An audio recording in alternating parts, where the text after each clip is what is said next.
शंखचूड़ दैत्यराज धंभा और उनकी पत्नी देवी दनु का पुत्र था। शंखचूड़ एक महान असुर राजा था, जो दैत्यों के गुरु शुक्राचार्य के शिष्य और अन्य प्रमुख दानवों में से एक था।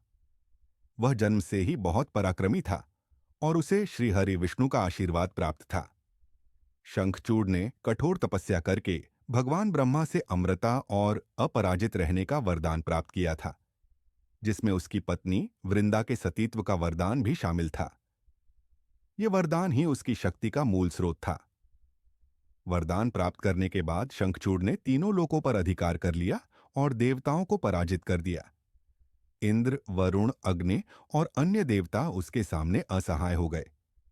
स्वर्गलोक पर उसके अधिकार से परेशान होकर सभी देवता भगवान विष्णु और ब्रह्मा के पास सहायता मांगने गए। लेकिन ब्रह्मा ने बताया कि शंखचूड़ की शक्ति को समाप्त करने के लिए केवल भगवान शिव ही सक्षम हैं। देवताओं के निवेदन पर भगवान शिव ने अपनी सेना के साथ शंखचूड़ पर आक्रमण किया। दोनों सेनाओं के बीच भयंकर युद्ध हुआ। शंखचूड़ अपनी शक्ति और भक्ति के बल पर शिवजी का सामना करता रहा। वह अद्वितीय शक्ति और कौशल का स्वामी था।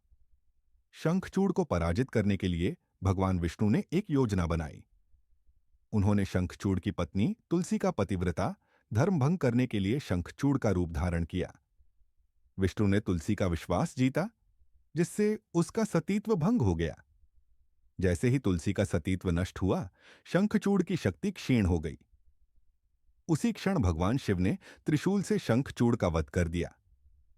तुलसी को जब अपने पति की मृत्यु का समाचार मिला और यह भी पता चला कि भगवान विष्णु ने उनसे छल किया है, तो उन्होंने विष्णु को पत्थर बनने का श्राप दिया। इस शाप के कारण भगवान विष्णु ने शालीग्राम शिला का रूप धारण किया। तुलसी के त्याग और भक्ति के सम्मान में उनकी देह से तुलसी के पौधे का जन्म हुआ। तभी से भगवान विष्णु की पूजा में तुलसी का विशेष महत्व हो गया